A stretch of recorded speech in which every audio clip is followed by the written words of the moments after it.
Welcome back for another week of Doc's Weekly Comic Pickups, guys. This is the long-running episode number 80, which blows my mind. That means we've almost been doing this for 2 years now. But this will be the 80th episode, and there's at least one change that I wanted to talk to you guys about. Okay, so to start with, from now on, I'm going to pick a book of the week, and that will be the first book that I'm going to talk about. So to start this week, this week's book of the week is Green Lantern number 25 by Jeremy Adams with art by Xermanico. So you have the beginning of the Starbreaker Supremacy.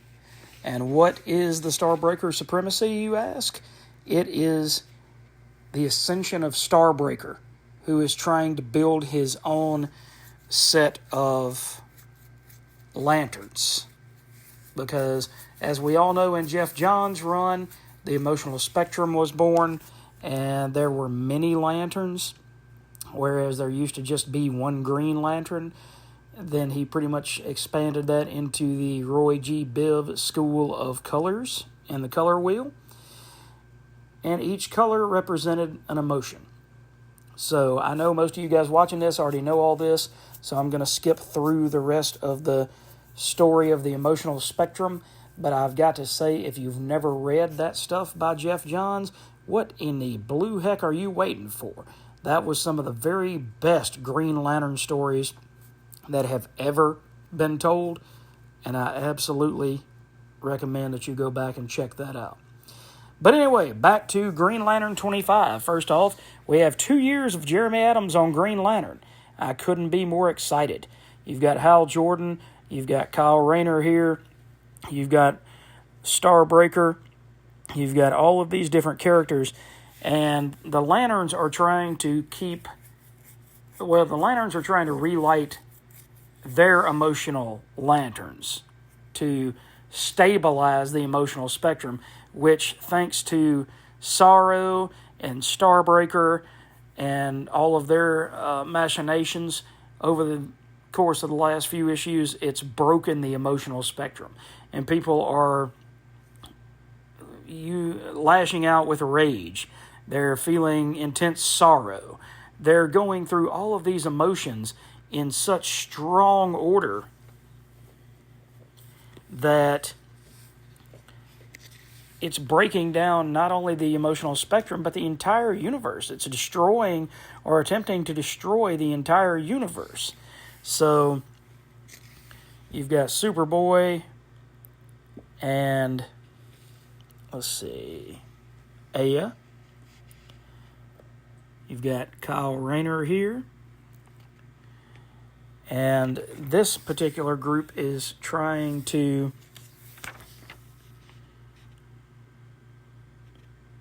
in their own way, figure out how to keep Sorrow Lantern and Starbreaker from completing their mission. And they just met this Aya. She says she's been trying to return to her normal self for a very long time and to her ship. And she says, "Thank you for setting me free." Meanwhile, you've got Guy Gardner and Hal Jordan and company. And there's apparently a giant dragon at the bottom of this cavern. And Guy says, let me go take care of this. I got this. And what are we calling this guy? Kragan, Dristel. What are we calling him? And they're like, we call him Henry. Oh, okay. Nice, Henry. Oh, no, not so nice, Henry. Because Henry sees that Guy was trying to steal these crystals, which are the things that are needed to refire the Lantern Corps and all of the lanterns, lanterns. All of the emotional spectrum's different colors can be relit by this particular 3 crystals. So Starbreaker sees that they are trying to get it. Amethyst, amongst others, go after the crystals. And you got Star Sapphire. It's just an all-out war, man. This is what anniversary issues are made for. Is for stuff like this. Just big superhero summer action popcorn flicks. And that's what you get in this issue. So hopefully Jeremy Adams will still be here at issue 50. Hopefully Zermanica will still be here at issue 50. But for right now, this is one heck to the start of the Starbreaker supremacy. And even though it only goes through Green Lantern and Green Lantern Corps, I am excited beyond words to see exactly where Jeremy Adams takes Green Lantern and finds a way to elevate this title and all of its characters again and again and again. All right, next up, I've got the facsimile edition of Uncanny X-Men 137, and I'm going to talk more at length about that in a Greatest Hits video. But this is where you get the reckoning for the Phoenix, for what the Dark Phoenix did, and all of the billions and billions of lives that were snuffed out by her actions. This is where judgment comes. Whether you want it, whether you wanted to see her get her comeuppance, whether you wanted to see Jean Grey saved and her and Scott live out the rest of their days peacefully, this book by Chris Claremont with art and co-plotting by John Byrne and inks by Terry Austin will not leave you wanting. It's on this really great paper, so you get these bright, excessively sometimes bright colors, but you're getting the best HD transfer, if you will, of one of the Greatest Hits books that ever came out. So we'll talk about that more in a Greatest Hits video to come. All right, what's next in this massive pile here? We have Void Rivals issue 21 by Robert Kirkman, Connor Hughes, and Patricio Del Pech. So there's Proximus, and then there is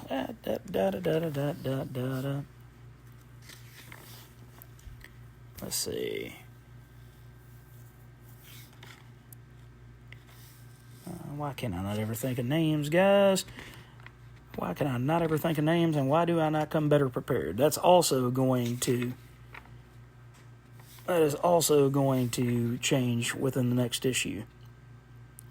So Proximus is on the throne, and then you've got the former leader coming back to take his throne, and he says, "I'm Premier Proximus now." And the former leader says, "False confidence from a false premier."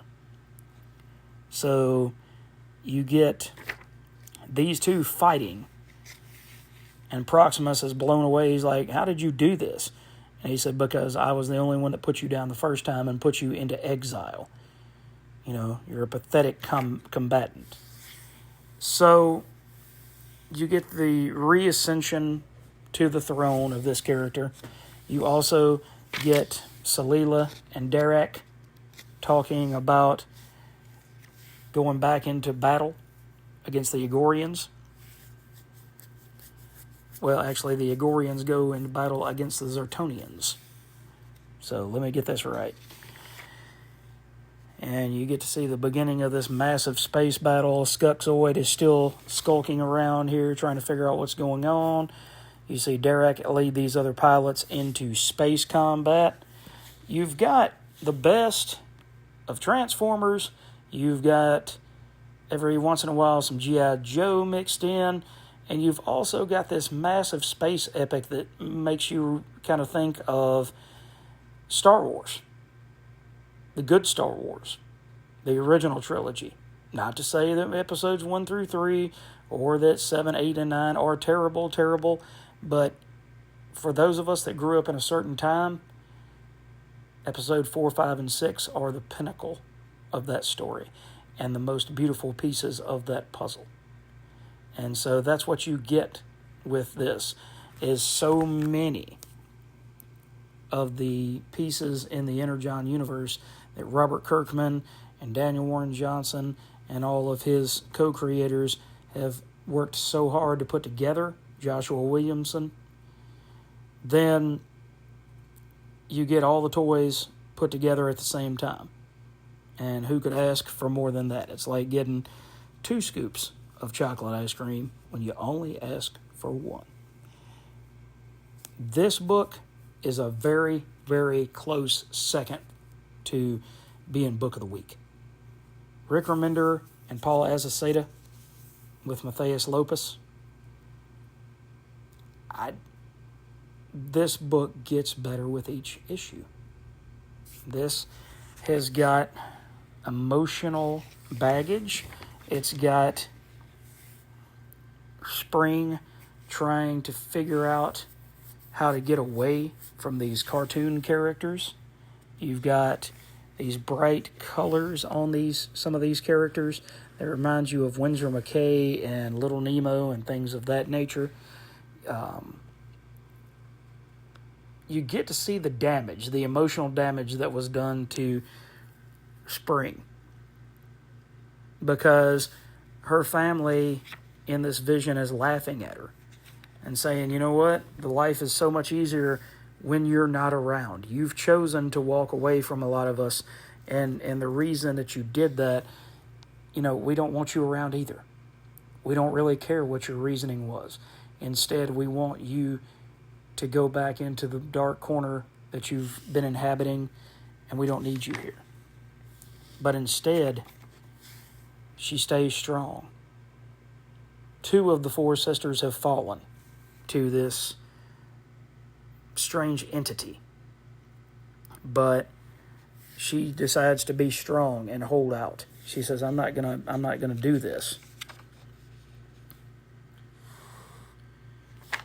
So spring and summer and winter and autumn, what's going to happen with these 4 sisters now? Because this just like Green Lantern, Rick Remender keeps building it bigger and better each issue. It just keeps getting bigger in scope. And it was always about trying to save the lost family members for the Spring sisters, the mom and dad. But now you get to see that the sisters themselves are falling one by one into this big, giant circus act and circus world. So McDonald's and the play area, this is not.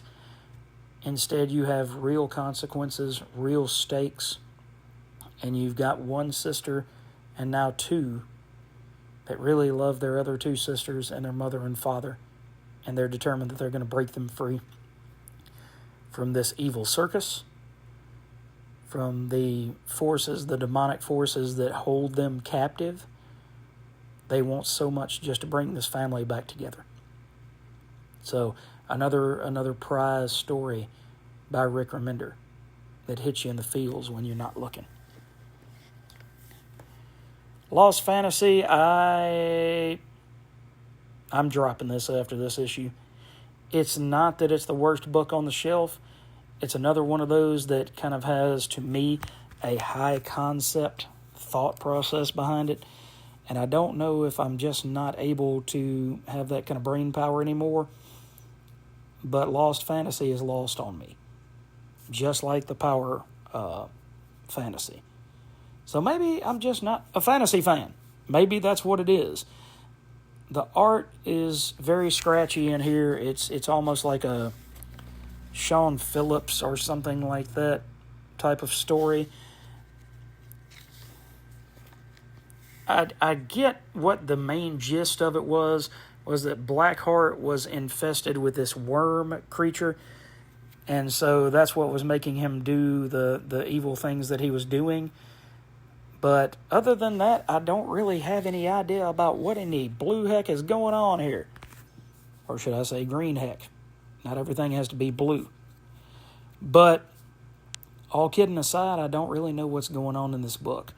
And like I said before, it's one of those that as time goes on, some of these that I'm loving at the moment will be chopped. On the other hand, some books that I'm hating will come to be my favorites, hopefully.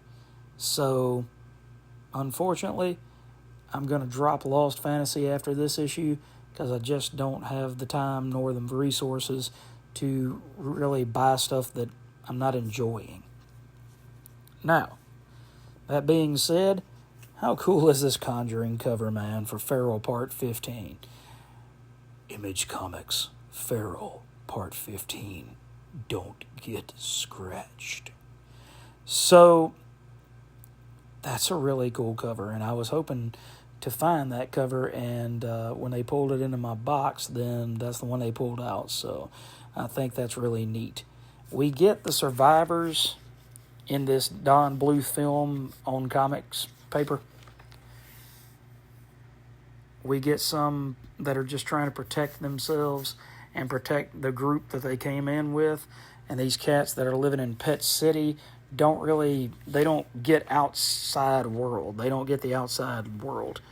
And so they have a bunch of arbitrary rules, and they seek to punish those that don't comply. And so you have to really look at it and say, is going about this and having this particular set of rules for everybody, is it a good thing? Is it what needs to be done? Or does there need to be some understanding for the newer cats that haven't been here and didn't, not necessarily grow up with these rules, but you know what I'm saying? It's how do you maintain order amongst the chaos without rules, but do you enforce them without question to the detriment of one or more of these cats? So, absolutely amazing book by Tony Fleecs, Trist Forstner, and Tone Rodriguez. And if you're not reading Feral, you must not be a cat fan, because it's absolutely one of the best books on the shelf. Okay, we have the continuation of the Hat Man, the Slender Man. No, the Hat Man. Sorry, I got twisted there for a minute. But we've got Billy, and who else we got in here? What are the other people's names?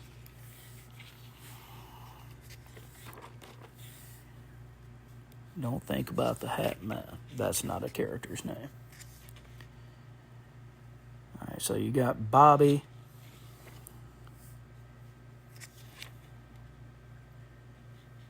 And Francine. And pretty much what you have is you've got a character who was killed by this Hat Man. And that character's friend is doing deep dive digging into the internet and the dark web and everything on this other person's laptop to find out what happened to them, because they were there and then they weren't there. So you have to sit there and say, I wonder what's going on here. And this is actually intriguing. I like this. I enjoy this because you've got all of these moving pieces that are actually finally coming together. I don't know how it moves the overarching arc forward, but I do know for a fact that this is some of the most enjoyable reading that I've done on this series in 32 issues. So, joking aside, because I know the Hat Man might go for 2 more issues, if that, but, why can't we just stretch this Hat Man thing out for, like, the next 20 issues? Get us all the way to issue 50. All right. Next up, we've got Batman Hush, or Batman 161 if you prefer. And with this issue, you've got Jeff Loeb writing, Jim Lee on pencils, Scott Williams on inks, and Alex Sinclair on colors. You get to see the fallout between Batman and Batgirl about Batman saving the Joker's life. You knew that was going to come because the Joker shot Barbara Gordon many years ago and put her in a wheelchair, and she became Oracle. and she helped out all of the Bat family with all of the information about. She was kind of like a traffic controller or something like that, but she was able to use the internet to be a super sleuth for all of the other Bat characters. Look at Crypto. He's cool. And here you go. You got a pensive Jim Lee shot with not so much cross-hatching as there used to be, Jim. No. So, Hush, just like he did in the first volume 20 years ago, tries to turn Batman and the Bat family against each other. And what easier way to do that than to have Batman save his most unwelcome foe? And then, of course, that's going to bring blows between Batwoman or Batgirl and Batman. So this artwork, while it's not, like I said, not Jim Lee circa 2003, 2004, it's great. It's amazing to see Jim still do some interior art. Although I've been told that the next issue has been pushed back at least a month, and then issue 163 that kind of wraps up this first half has been pushed out 2 to 3 months. So we won't get to see another issue of this, for a few months out. So maybe that'll give Jim enough time to wrap this up in a satisfactory manner. I don't have it in front of me, but I also picked up the giant size copy of this book, which is just massive. But I'm collecting all of the first 6 parts in that giant size format. And I'd probably go get a cheap frame or 6 once that's finished and hang those up in my comic room that is being worked on. Okay, what do we got here? 2 more to go, folks. And if I can pick it up, because it doesn't want to be picked up. Amazing Spider-Man number 8 with Hellgate. I don't really know what to say about this issue, other than it felt like some decompressed BS. It just... 2 issues in, and we're not really any closer to figuring out why in the heck is Hellgate beating up on Spider-Man? Why is he the Squire of Steel Silk, or whatever they decided to call Spider-Man? And look, I'm going to be the last one to beat up on Johnny Jr.'s artwork, but that right there with Uncle Ben, the proportions are wrong. His head is just so much bigger than the rest of his body, and yes, I know people have been saying that for years, that Romita draws giant heads on children with tiny bodies, but this time I think he made Uncle Ben look like Little Mac off of Mike Tyson's Punch-Out. But as far as the action scenes go, he's still got it. I love John Romita Jr.'s artwork on this title. But why is Spider-Man getting beat up? This is issue number 2, and I'm still not any closer to understanding, other than Hellgate continually saying, you're supposed to elevate me. You're supposed to push me to the next level. You're supposed to make me the best version of me that I can be. Okay, Spider-Man is Spider-Man, not a Bowflex. He's not supposed to level you up. That's not his purpose. His purpose is to save innocence. And you keep getting that in this issue over and over and over, because Hellgate is just destroying stuff left and right. He's just trying to knock buildings down on top of people. Peter is trying to save those same people. We've got this weird interlude with Mary Jane and Paul and Dylan with different artwork. Kind of confused by that. But I don't know. This issue kind of left me cold. That's the first issue in this series, this volume, that has done so.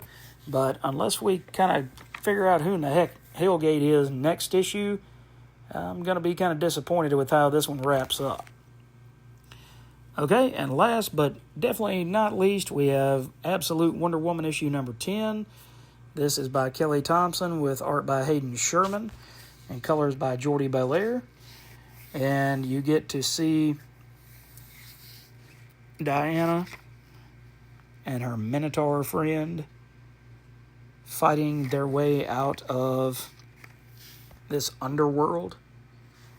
Meanwhile, you've got Crazy Queen over here. You know, find them. Bring them to me. And you always get a lesson in how Diana was brought up. And I like that, because I like finding out the backstory of my favorite characters and how they are not created, but how they are made to be who they are, if that makes sense. You like to see these characters grow and unfold and have lives and loves. And the only way to really see that is to see where they came from, to see where they're going. And that's what I like about this book is, you know, say what you will, and I like this trippy artwork, man. This trippy stuff where she's pretty much having a hallucinogenic trip. That's cool stuff. I dig it. So I really like this title. But like I said, you know, as you read through a lot of these Absolute books, they've kind of just jumped into the action. I get it that a lot of people were clamoring for Absolute Bane at some point, but I don't know. I don't necessarily believe in paying off the audience too early, and I feel like having Absolute Bane in the book by issue 8, 9, 10 is too early. I'm not thinking that Absolute titles are going to last for the next 30 years, 40 years, 50 years. But at least wait until, say, year 2. You know, maybe with issue 19, not issue 9. You know, it's a reimagined world. You've broken up all the pieces of the toys. You've put them back together as bigger, greater, better things. But to me, Absolute Wonder Woman is the only title out of all of those that really has done that. It's greater than the sum of its parts. And it's also greater than most of the rest of the Absolute line. So guys, that's what you got. That's what I got. What did you get at the shop? What did you read? What are you loving? What are you hating? What are you dropping? What are you adding? By the way, there's another book that I've picked up, and it's the conclusion to... Well, hey, Percy Cat. It is the conclusion to Blood Brothers Mother from Distillery. So it's great to see Distillery getting back on track after their recent issues with Diamond. But I will come back and do a video later talking about how that book concludes, and I'm hoping that it absolutely knocks my socks off. Thanks for joining me again, guys, and we'll catch you guys in the next video. Take care.